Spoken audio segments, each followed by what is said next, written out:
Have you noticed how narcissistic personalities seem to shift, how they morph into someone new after leaving their relationship with us? In this episode, Tara and I are going to talk about the chameleon-like behavior of narcissistic people, and the self-help tip is a helpful exercise in identifying people whose personality is way too fluid and how to spot that better. Thank you for joining us on Breaking Free from Narcissistic Abuse, where we talk about strategies, tips, and tricks on navigating and recovering from narcissistic abuse. I'm your host, Dr. Kerry McAvoy, a mental health clinician with over 20 years experience and author of Love You More, a graphic inside look at my experience of a toxic relationship. And I'm your other host, Tara Blair-Ball, certified relationship coach, abuse survivor, and author of Reclaim and Recover, Heal from Toxic Relationships with the 7-Step Guided Journal. We're thrilled that you're here with us today. Remember to subscribe so you don't miss future episodes, and leave us a review and let us know what you think of the show. I was contacted this week by a woman who wondered if she was a narcissist, and she said her partner had already moved on to a new relationship. They just broke up 2 weeks ago. He's already in a new relationship. He seems completely happy. They're already posting really great photos online, of course, and she asked me, am I the narcissist? I know you and I hear this all the time. This is a common problem, but what angle I want to take today is why this is happening, why the narcissist seems to become a different person after they leave the relationship with us. I know I saw that. I was contacted in the middle of the relationship by the person my partner had been cheating on, and all the things he told me that he was like vehemently against. Like, he's not an animal person. He despises pets. Made it really clear we would not have a pet. But this woman had 5 dogs, of which some of them slept in the bed with her. He hated country music. I mean, loathed it, and she was big time into it. I would even venture, if she had an opportunity to see a concert with him, he would have gone with her and pretended that he liked it. Have you seen this, Tara? This kind of changeability, this incredible chameleon-like characteristic? I think that's a lot of we feel like we get loved bombed, for one, but also how we feel like we found our special soulmate because they seem to have all these common interests with us. And then we sort of start to realize that those aren't really their interests. That's not really the person who they say that they are. So yeah, we see it all the time. I dated.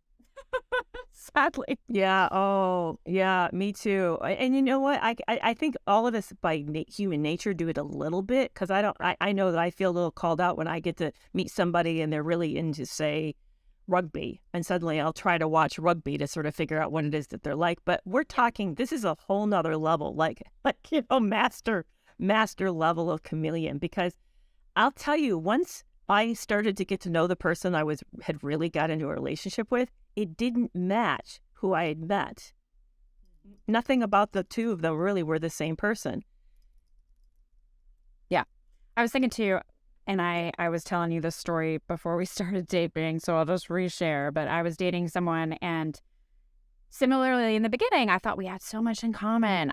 This was my person, and because I'd come out of a relationship where we really didn't have any shared interests or hobbies or anything like that, having that with another person seemed really special.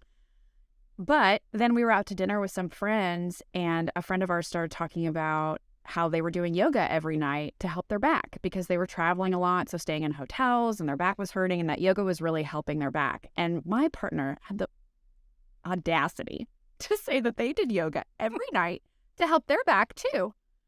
And I remember turning to him being just sort of blinking. I didn't say anything out loud in front of anybody. I didn't say anything. It was just something that I just sort of stored away of wow, this person is an utter liar. He's never spoken to me about yoga. I have spent every single night with him for the past couple weeks. I know for a fact he does not do yoga every single night before bed.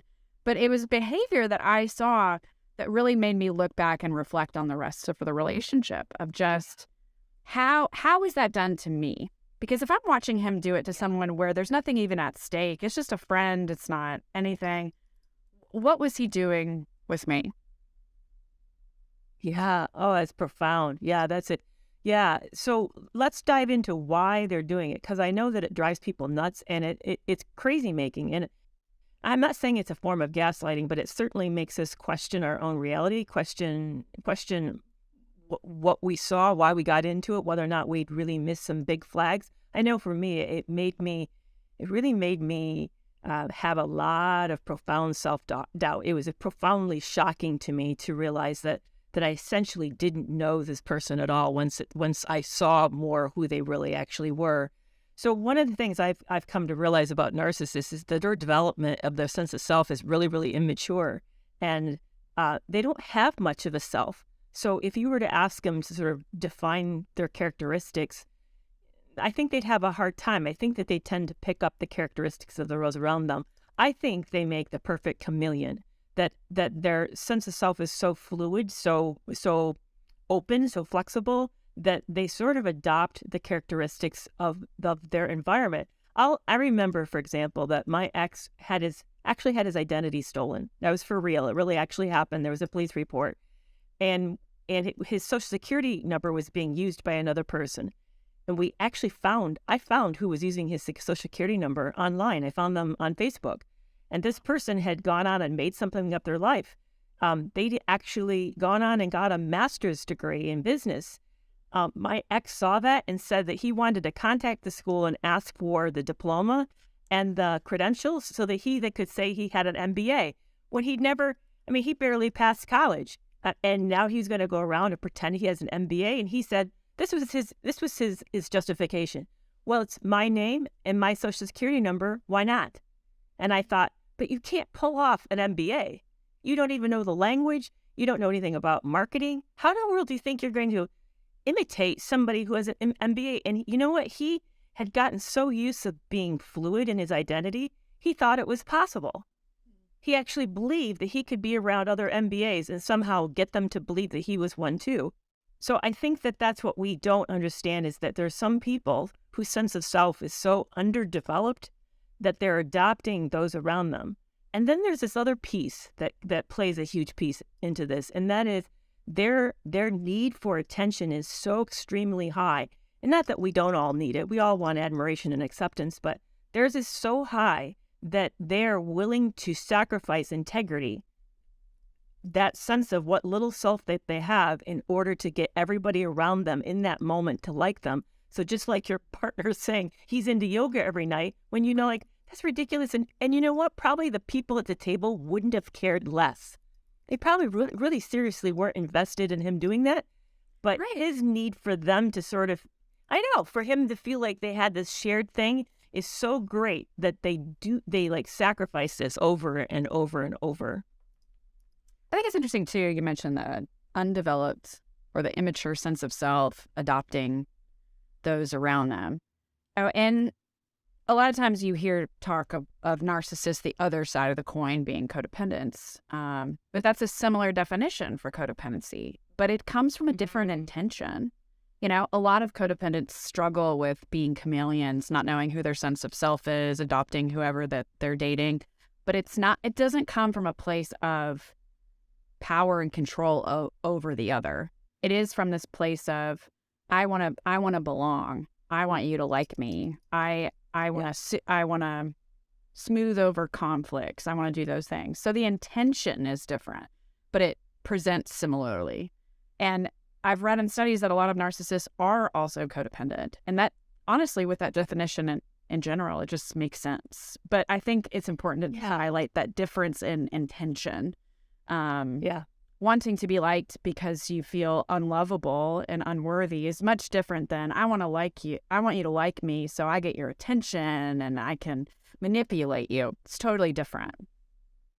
Yeah, I would even say a codependent, and I would love to know, because I don't study this as deeply as you have, but codependency to me, or people-pleasing to me, feels about safety. It's really when something about the relationship feels not quite okay, and so you show up in the way you see the other person needs you to. Where this is more predatory, this is more for exploitation of, like, I'm hungry, I need attention, I don't really care that, like, I'm thinking back to my partner who hates animals and then is in a relationship, at least a dating relationship, with somebody with lots of animals. He's willing to sacrifice his own standards around that in order to get something from this person. And knowing that it's not going to be long-term, knowing that he could not tolerate the situation for very long, but because he has a mission or an intention, just like you said, he's willing to do that in order to get that from this individual. That feels really different. But I know, and here's the thing you and I probably see all the time, is people say, boy, these behaviors sound alike, then they must be the same. No, there's a lot of behaviors that are similar to each other, but they are for entirely different reasons. And it's the underlying thing that differentiates predatory behavior from safety behavior, or protective behavior.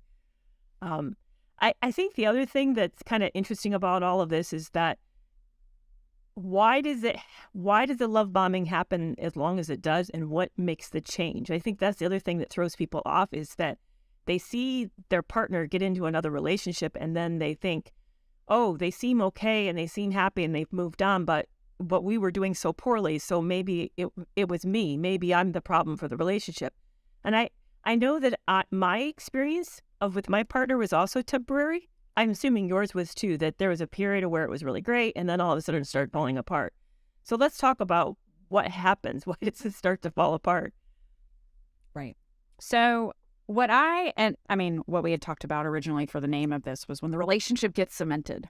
And that can look like a lot of different things. It could be that it's now exclusive, or there's been some isolation pattern that the victim may not have been totally aware of, that they're like, oh, my friendships have sort of faded away. I don't have as much support. Having children, getting married, getting a home together, that is what I see primarily. And what I saw in that relationship as well is when it seemed like I was stuck, is when that sort of facade kind of changed. Like suddenly things that seemed a part of his identity, he now didn't attribute to himself at all and would gaslight me. He was like, I never said that. I never did that. I never enjoyed that. Yeah. And I'm like, so I was making that all up, that you said that you do this, that you loved doing it. And that fed into any kind of self-doubt I would have had. I'd be like, oh, maybe I did make that up, or I was, thinking of it. And, and as someone who had done a lot of work in relationships, you and I have never talked about love addiction, but one aspect of love addiction is fantasizing or making up or assuming different things about other people, making them into a magical partner. Based on no reality. And that was where my self-doubt fueled. It was like, maybe I was just really just making it up. Maybe I was just fantasizing or assuming, but no, that motherfucker literally said he loved these things, and now he never did, Mm-hmm. Yeah, I agree. I think if you think about a chameleon, the energy that it must take. If you're normally a brown animal and you're in with the grass and you've turned green, how long can your body chemically hold up green when it's not your natural state? I definitely saw that in my relationship, that there was an adoption of my habits, my preferences, the way that I kind of did life, the way even maybe I ate, my schedule. But I saw that once the dependency grew, and that's what they do. They sort of in fact, I just did a toxic love taping on ambient abuse and coercive control. And what I really noticed was that there's an incremental stepping of kind of wearing down a person's identity, and it coincides with the fading of the love bombing. So as they begin to criticize you, and then they start to introduce gaslighting to make you question whether or not you did or said or you want too much. At the same time, that's when the relationship is cementing. Usually it's like you've bought a house together. Maybe you moved. For me, it was getting engaged or getting married. But usually there's or maybe you're pregnant, but usually there's some kind of big thing that they know now that for you to leave is very, very difficult. That would be not only emotionally difficult, but probably legally difficult. So they wait till something happens like that. But just like a chameleon who's been trying to look green, they then start to have glimpses of their more natural self, their more authentic self. And that bleed through is highly traumatic to the person who's in the relationship who sees it, because we essentially experience a stranger. I mean, we don't recognize that other person. And usually there's this massive discovery that there's been a double life of some kind, or at least a double they've like another personality that maybe we're unfamiliar with. And so it usually is like some kind of, for me, it was kind of this massive discovery, this massive betrayal. But then you begin to have this side-by-side thing. But the interesting thing is that by then they've got you so convinced and so needy, at least for me, I felt so needy that I was willing to own the problem was me, that I must somehow caused the difficulty, not that they are revealing who they really are, that somehow maybe I'm wanting too much or I'm asking too much or maybe my expectations were unrealistic for the relationship. But because I turned more and more of myself, the more of my decisions, more of my life over to this person's opinion and influence. And now I kind of, it's insidious. It's really insidious. But what we're seeing when we see them do it again with the next relationship, we're seeing the same thing. We're seeing the same thing that happened to us. But now we're seeing it from a perspective of the outsider. We're seeing it, and we're invested because we're also the one that we're with this person. So again, I think the other thing nobody said out loud, and I just had this aha, is that it's another betrayal. When you see them assume now they've gone from green and now they're appearing yellow, because they're in a yellow background, you feel like, oh my goodness, it's another like massive cognitive dissonance experience of what's wrong? How could they now turn yellow when I thought they were green and I never knew that all along that they're brown? I think that's the other problem is that we don't recognize that is, again, another massive discovery and a massive betrayal. And it's another kind of like moment of cognitive dissonance where we have to sort of process this person isn't anything that we know at all. And I think part of that process needs to be in recognizing what is actually happening. Because we can tend to assume, oh, it's because, he or she is with a better partner or they truly love them. They never loved me. There's something wrong with me. In reality, we're just seeing the abuse pattern played out as an observer. I mean, that's really what it is. Yeah. We're seeing the love bombing. We're seeing the chameleon aspect. And sadly, we also may end up seeing the downfall of the next victim. What happened exactly when it starts to prey on them. I've suggested to clients and things like that. I don't know whether, our audience all believes in prayer. I was like, just pray for that poor person.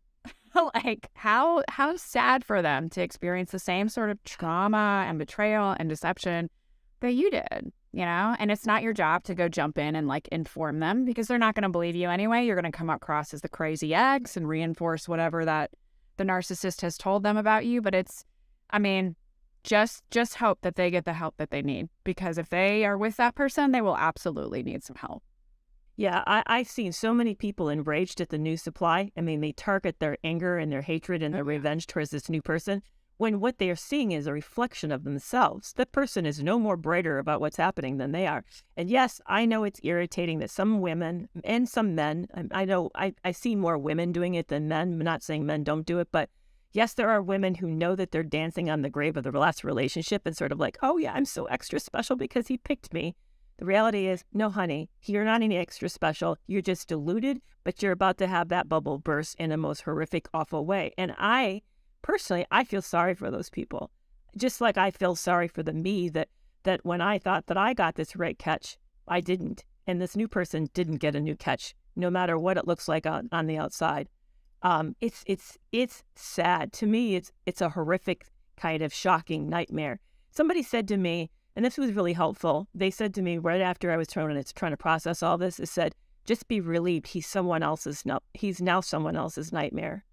And I'm like, okay, it was a nightmare. And you're right. He's now not my nightmare. He's now her nightmare. But he is her nightmare. And I don't wish a nightmare on anyone. Absolutely. I think it's helpful, too, to just sort of put this in context of a healthy relationship, just because most healthy relationships have a honeymoon phase. And I think sometimes we can see and think these are similar. Love bombing is like a honeymoon on steroids. I don't know how else to describe it. And for me, what I've seen a lot is love bombing can last about the length of a normal honeymoon phase. Normal honeymoon phase is like 3 to 6 months. The next phase is usually doubt and disillusionment. So you start to see, your partner farts in front of you, or you start to get a sense that, they chew with their mouth. Like everything seems to sort of irritate you about this person because that dopey love stuff has sort of worn down. In these relationships that we're talking about, it's not this natural progression because it is honeymoon on steroids followed by that ripping off the mask. This person, it's not that you didn't recognize this before and now you are. Like they chew with their mouth open. They probably always did. It's more like this person never did this before and now suddenly they're doing it. And it is that sort of those subtle, insidious jabs or criticisms that the blaming on you, that kind of thing. It's a very different. And that's how it sort of sets up that trauma bond. Yeah, that's a good point that you're making because, yes, I mean, I've gotten to experience a normal relationship. I've experienced a normal relationship unfolding. And you're right. There's a part where you look at him and think, oh, my goodness, he doesn't even know how to use a spoon right. Or look how he cuts his meat. But it isn't that the person's changed. It's just suddenly you don't see them in the same rosy way that you had before. They had always been doing that. But what's different about this is that you see through the deception. You get a glimpse through the deception. A great example is I had asked mine on the first date, are you into pornography? That for me was a no go. It's a big deal. He had said no. And then, on our honeymoon night, he's watching pornography in a way that I know this is a highly experienced person who's very comfortable with this medium.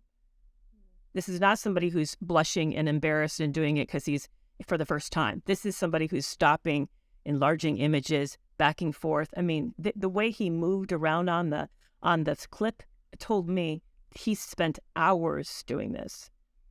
This is a massive discovery. He told me he didn't. I discovered that he's an expert at it. That's the difference. Whereas, he chews with his mouth open. He always has, but I thought it was cute when I first met him. Now it's not so cute. Yeah, it's really, really different that these types of disclosure. I think that what I'd like to kind of wrap us up with, and I don't have a good answer, Tara, but I'd like to know what you think about it. Having experienced this, it makes me edgy about recognizing when I've actually really met a real person versus when I've met somebody who's just trying to get me to like them. It has caused me to sort of question my radar for truthfulness. So I know that you've counseled people through this. So what did you kind of say to them to sort of help? What would you say to me about helping me to become more comfortable and confident in my ability to pick somebody? I think it comes back a lot to what we talked about on a previous episode with earning trust. I always talk about it as observing, like observing and not jumping to assumptions. Because I think a lot of us tend to especially those of us who are really soft-hearted and have been preyed on before, we tend to jump to the most positive conclusion. Oh, they didn't mean that. They just had a rough day.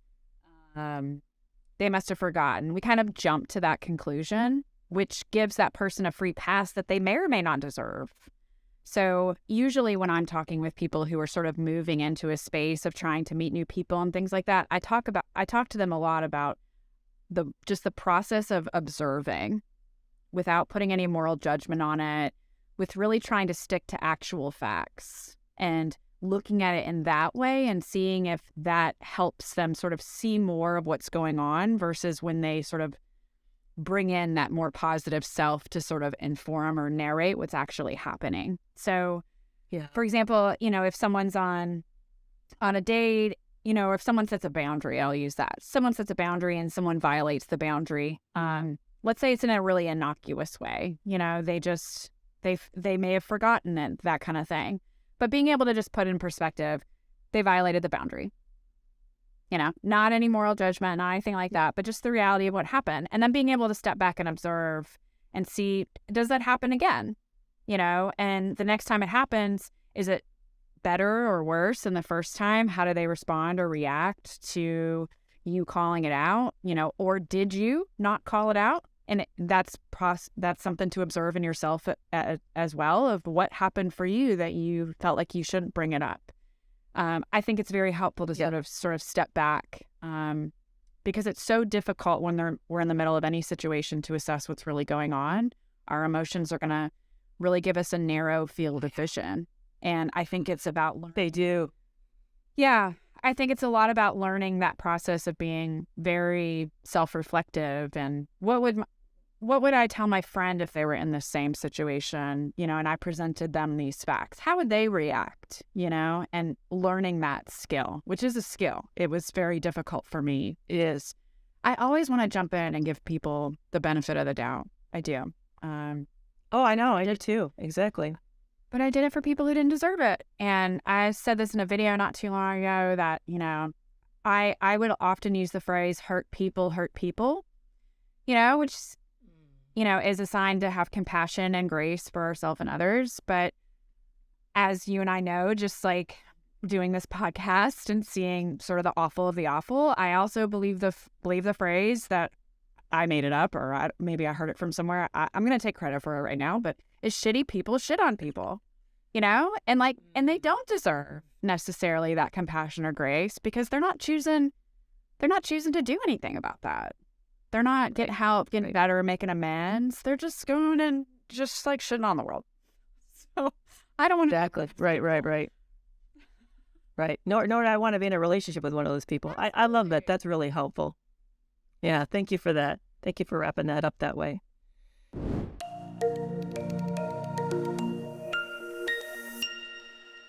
Today's self-help tip is the power of using observation to identify a person's primary characteristics. What we've been talking about has been the fact that some people are very chameleon-like. They don't have a very solid, cemented identity, and as a result, they sort of take on the characteristics of the people around them. And it can be tricky to identify when that's happening, when you're seeing it in live, because they're adopting your preferences and habits, so you end up thinking you found somebody who's very similar to you without realizing that this person is adopting everybody's habits and preferences. So one way to do this, to kind of figure this out, is to create a checklist and identify the primary characteristics that you see when they're with you, and then observe them around other people and make sure that you get to see them around other people. If they're not letting you have a chance to see them with their friends or see them at work or see them function around their family, that's a big red flag in my opinion. But observe what they're like when they're with their children or what they're like when they're around their friends. Do you see a profound shift? For example, maybe there's an adoption of habits that they don't actually have, like Tara's example of suddenly her partner says he does yoga and he really actually doesn't do yoga. Or maybe he claims or she claims that they really like certain kinds of drinks, but suddenly they're not drinking those drinks around other people claiming that they don't like it. But pay attention to the consistency. You should see a thread of a theme of a person. If they're an introvert, you should see that they're pretty introverted with most people. If there's somebody who's very big time into sports, you should see that behavior kind of thread through all their relationships. And if you're not seeing it, if you're seeing a very different caricature, depending on their circumstances, I would see that as something to pause, something to be very concerned about. I agree. I was thinking about what you said with your ex, the not liking animals and then being with someone who has 5 dogs, and maybe that person then like loves animals and thinks they're the best. I think of that kind of difference. I saw it with my partner, particularly in adopting just random hobbies or interests, or saying they loved that or they'd read that when you kind of know that they don't. Yeah. Mine claimed that he was really into classical music, and I never heard him listen to it. He actually liked techno. So you see that kind of inconsistency. That's a problem. That's a big problem. But it's hard to spot unless you sort of sit down and actually look at the characteristics and look at them over time. Then you're going to be able to better identify this. It's too fluid. It's this chameleon-like behavior. Yeah. Have you been the bystander to seeing your ex in a new and supposedly happy relationship with their new supply? And did you find our talk on that today helpful? And what do you think about keeping track of your partner's primary characteristics and checking to see if they're too fluid? You can let us know by emailing us at hello@breakingfree.com. If you haven't yet, make sure to follow or subscribe, write us a review. And if you know someone who would benefit from this episode, please make sure to share it with them. If you're not following us on social media yet, you can follow me at Tara.relationshipcoach and Kerry at Kerry McAvoy PhD. We'll see you back here next Monday, where we'll be talking about why your ex may not seem to miss you the way you miss them.